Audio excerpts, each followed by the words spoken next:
आज हमारे वोट की कोई कीमत नहीं है, कोई हमसे मांगने भी नहीं आता है।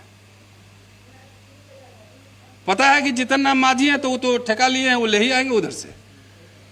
इधर पासवान जी चले थे गरीब के घर दिया जलाने, अपने घर में चिराग जला लिए, वो कुछ वोट ले ही आएगा। अरे भैया सलूशन सबका हम ही होता था, आप जैसे विद्वान के पास बैठ के क्या करते हैं?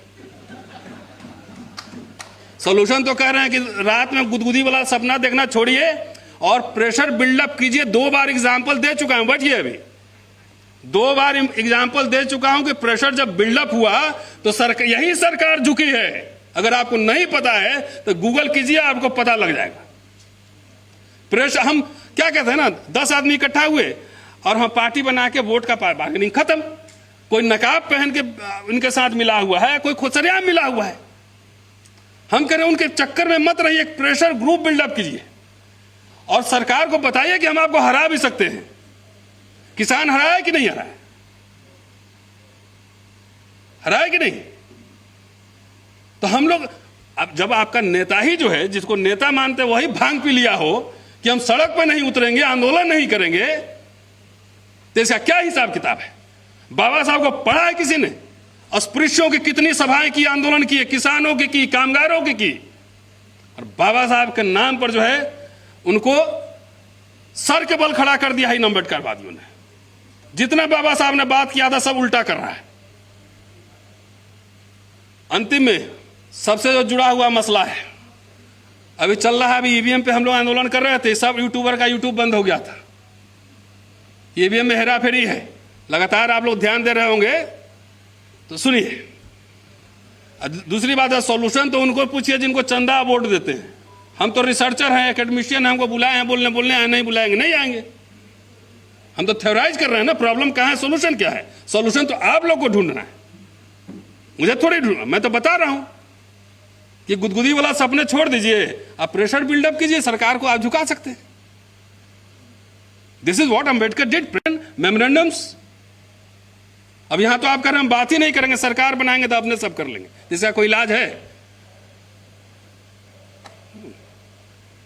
जब आप डसवा ही लिए हो पूरा, सांप तो बहुत सारा सांप जो है ना काटता है तो उसका जहर नहीं लगता है।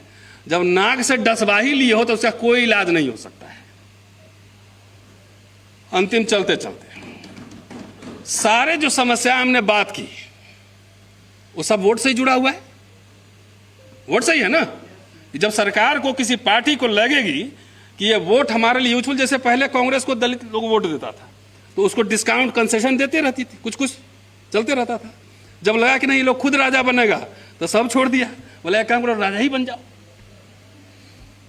तो वोट का अधिकार, वोट की ताकत थी जो अंबेडकर बार बार रेखांकित कर रहे हैं। 1927 में 28 में साइमन कमीशन के सामने पहली बार उन्होंने यूनिवर्सल फ्रेंचाइज की बात की थी कि पागल को छोड़कर सबको वोट का अधिकार होना चाहिए। यह लड़ाई लंबी चली, अल्टीमेटली संविधान सभा में भारत कुछ देशों में से शुमार हुआ जो सबको वयस्क मताधिकार दिया गया, महिलाओं को भी दिया गया। 1951 में केटी शाह ने प्रस्ताव लाया था संसद में कि एमएलए एमपी बनने के लिए कुछ शैक्षणिक कंडीशन होने चाहिए। बाबा साहब ने सिरे से नकार दिया था कि नहीं, किसी का व्यवहारिक ज्ञान भी किसी डिग्रीधारी से बेहतर हो सकता है, अपनी समस्याओं को समझ सकता है, बोल सकता है, समाधान दे सकता है। और वही वोट का अधिकार, कभी ईवीएम, पहले तो बूथ लूट होता था, तो कहीं कहीं छीट-फूट होता था, बूथ लूट हर जगह नहीं होता था। आइए ना हमारा बिहार में, वहां कुछ हो जाता था। और उसके बाद ईवीएम से हेरा फेरी हुआ, सब पर्दाफाश सब लोग जान चुके हैं। और सीधा अब वोट चोरी हो रहा है, डकैती हो रहा है। इलेक्शन कमीशन मदारी बन चुका है सरकार का, जैसे नचाता है वैसे नाचता है इलेक्शन कमीशन। सवाल पूछा गया इलेक्शन कमीशन से कि मुझे आईपी एड्रेस दीजिए, मुझे ये क्या ओटीपी ट्रेस दीजिए, मुझे आप डेटा दीजिए, डिजिटल डेटा, मुझे सीसीटीवी फुटेज दीजिए। तो जवाब कौन दे रहा है? बीजेपी के नेता, सरकार के लोग, इलेक्शन कमीशन नहीं दे रहा है। जब इतना फ्री फेयर ट्रांसपेरेंट हो तो जवाब देने में क्यों डर लग रहा है? तो इसीलिए नहीं, सब जुड़ा हुआ है भाई साहब। आपके एजुकेशन का सवाल आपके ड्राइंग रूम में नहीं सॉल्व होगा। सुन लीजिए, अभी आप बैठिए। आपके एजुकेशन का सवाल, फेलोशिप का सवाल आपके ड्राइंग रूम में नहीं सॉल्व होगा। सॉल्व होगा तो कर लीजिए, यहाँ कन्वेंशन मत कीजिए, फिर ड्राइंग रूम में सॉल्व कर लीजिए। जाइए 5 स्टार होटल में बैठ के सॉल्व कर लीजिए। ये पॉलिटिकल क्वेश्चन है, पॉलिटिकल क्वेश्चन में पॉलिटिकल डिबेट्स होंगे। खत्म किया गया है, कोई ड्राइंग रूम में बैठ के खत्म किया है कि संसद से खत्म हो रहा है? पिछले 11 साल में 24 कंपनियां बेच दी गई हैं, एक भी पब्लिक सेक्टर यूनिट नहीं खुला है। इंजीनियर बनकर नौकरी कहां करेंगे? जिसको नहीं सुनना जाए यहां से। वही मैं कह रहा हूं ना, धीरे धीरे आपके राइट्स कैसे खत्म हो रहे हैं। जब आपके वोट का मतलब ही नहीं रहेगा, जब हम चोरी ही कर लेंगे, जब गड़बड़ी कर लेंगे, तो आपके राइट्स क्यों देंगे? सवाल ये है। ये सब क्या सोशल प्रॉब्लम है? समाज सुधार आंदोलन चल रहा है। ये समाज सुधार आंदोलन है कि बाल विवाह नहीं करेंगे।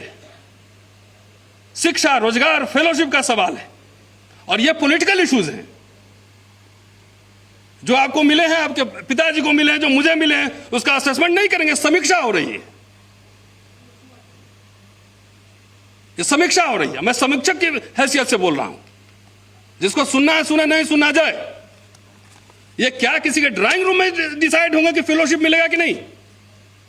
ये शेड्यूल कास्ट कंपोनेंट प्लान क्या है और उसमें बहस नहीं हो रही है, ये कहां डिस्कस होगा? ये शेड्यूल ट्राइब कंपोनेंट प्लान क्या है, कब आया, कुछ पता है?